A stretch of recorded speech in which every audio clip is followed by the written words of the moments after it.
നമസ്കാരം. ബാങ്ക് വായ്പകളുടെ പലിശഭാരം കുറയുമെന്ന് പ്രതീക്ഷിച്ചിരുന്നവർക്ക് ഇക്കുറി നിരാശയാണെങ്കിലും സാധാരണക്കാരായ ഇടപാടുകാർക്ക് വലിയ സുരക്ഷാ കവചമൊരുക്കി റിസർവ് ബാങ്കിന്റെ പുതിയ പണനയം. ഗവർണർ സഞ്ജയ് മൽഹോത്രയുടെ നേതൃത്വത്തിലുള്ള പണനയ നിർണയ സമിതി 2025-26 സാമ്പത്തിക വർഷത്തെ അവസാന നയപ്രഖ്യാപനത്തിൽ പലിശ നിരക്കുകൾ മാറ്റമില്ലാതെ നിലനിർത്തി. അതേസമയം ഓൺലൈൻ തട്ടിപ്പുകൾക്ക് ഇരയാകുന്നവർക്ക് നഷ്ടപരിഹാരവും മുതിർന്ന പൗരന്മാർക്ക് പ്രത്യേക സുരക്ഷയും പ്രഖ്യാപിച്ചുകൊണ്ട് ബാങ്കിംഗ് മേഖലയുടെ വിശ്വാസ്യത വർദ്ധിപ്പിക്കാനുള്ള വിപ്ലവാത്മകമായ നീക്കങ്ങളാണ് RBI നടത്തിയിരിക്കുന്നത്. ബാങ്ക് വായ്പകളുടെ അടിസ്ഥാന നിരക്കായ റീപ്പോ 5.25% തന്നെ തുടരും. ഇതോടെ ഭവന, വാഹന, വ്യക്തിഗത വായ്പകളുടെ പലിശ നിരക്കിലോ EMI-യിലോ മാറ്റമുണ്ടാവില്ല. നടപ്പു വർഷം ഇതിനകം 1.25% പലിശ കുറച്ച സാഹചര്യത്തിൽ ബാങ്കുകളുടെ ലാഭക്ഷമതയും നിക്ഷേപകരുടെ താൽപര്യവും സംരക്ഷിക്കാനാണ് RBI ഈ തീരുമാനമെടുത്തത്. പലിശ ഇനിയും കുറഞ്ഞാൽ സ്ഥിര നിക്ഷേപകർ ഓഹരി വിപണിയിലേക്കും മ്യൂച്വൽ ഫണ്ടുകളിലേക്കും മാറുന്നത് ബാങ്കുകളിൽ സാമ്പത്തിക പ്രതിസന്ധിക്ക് കാരണമായേക്കാമെന്ന വിലയിരുത്തലും ഇതിന് പിന്നിലുണ്ട്.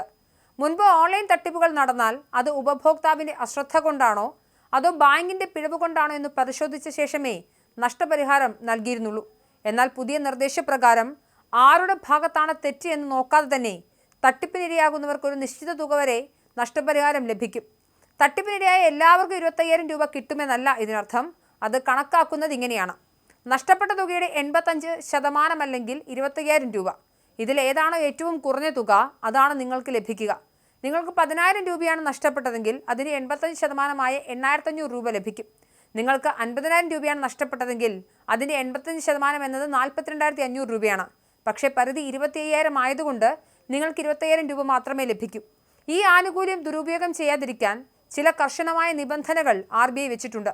ഒരാൾക്ക് തൻ്റെ ജീവിതകാലത്ത് ഒരു തവണ മാത്രമേ ഈ രീതിയിൽ നഷ്ടപരിഹാരം ക്ലെയിം ചെയ്യാൻ സാധിക്കൂ. വീണ്ടും വീണ്ടും തട്ടിപ്പിൽ വീഴുന്നവർക്ക് ഈ സഹായം ലഭിക്കില്ല.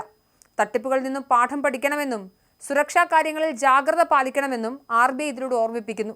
നഷ്ടപരിഹാരമായി നൽകുന്ന തുക ബാങ്കുകൾക്ക് മാത്രം ബാധ്യതയാകാതിരിക്കാൻ RBI ഒരു വിഹിതം നിശ്ചയിച്ചിട്ടുണ്ട്. നഷ്ടപരിഹാര തുകയുടെ 70% റിസർവ് ബാങ്ക് നൽകും. ബാക്കി 30% ബന്ധപ്പെട്ട ബാങ്കും ഉപഭോക്താവും ചേർന്ന് വഹിക്കണം. റിസർവ് ബാങ്കിന്റെ കണക്കനുസരിച്ച് ഇന്ത്യയിൽ നടക്കുന്ന ഓൺലൈൻ തട്ടിപ്പുകളിൽ 65%വും 50,000 രൂപയ്ക്ക് താഴെയുള്ളവയാണ്. ചെറുകിട ഇടപാടുകാരാണ് ഇത്തരം തട്ടിപ്പുകളിൽപ്പെട്ട് പണം നഷ്ടപ്പെടുത്തുന്നത്. ഇവരുടെ സാമ്പത്തിക സുരക്ഷ ഉറപ്പാക്കാനാണ് ഈ പരിധി നിശ്ചയിച്ചിരിക്കുന്നത്. ചുരുക്കത്തിൽ, ഡിജിറ്റൽ ഇടപാടുകൾ നടത്താൻ ഭയപ്പെടുന്ന സാധാരണക്കാർക്ക് ബാങ്കിംഗ് സംവിധാനത്തിലുള്ള വിശ്വാസം വർദ്ധിപ്പിക്കാനാണ് RBI ഈ മധുരമുള്ള പണനയം പ്രഖ്യാപിച്ചത്.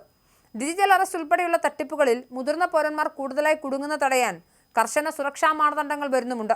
നിലവിലെ 2-ഫാക്ടർ ഒതന്റിഫിക്കേഷന് പുറമെ ഒരു അധിക സുരക്ഷാ പരിശോധന കൂടി ഏർപ്പെടുത്തും. മുതിർന്ന പൗരന്മാരുടെ പണമിടപാടുകളിൽ കൂടുതൽ പരിശോധനയ്ക്കായി ചെറിയ സമയം ലാഗ് വരുത്തും. പണമിടപാട് വേളയിൽ തട്ടിപ്പുകാർക്ക് അറിയാൻ സാധ്യതയില്ലാത്ത വിവരങ്ങൾ, അതായത് മാതാപിതാക്കളുടെ പേര്, ജനന തീയതി അല്ലെങ്കിൽ ബയോമെട്രിക് വിവരങ്ങൾ അധികമായി ആവശ്യപ്പെട്ടേക്കാം. പുതിയ നിർദ്ദേശങ്ങൾ വരുമ്പോഴും നിലവിലെ ചില സുരക്ഷാ നിയമങ്ങൾ കർശനമായി തുടരും. സ്വയം പിൻ അല്ലെങ്കിൽ പാസ്വേഡ് എന്നിവ കൈമാറി തട്ടിപ്പിനിരയായാൽ പൂർണ്ണ ഉത്തരവാദിത്വം ഉപഭോക്താവിനായിരിക്കും.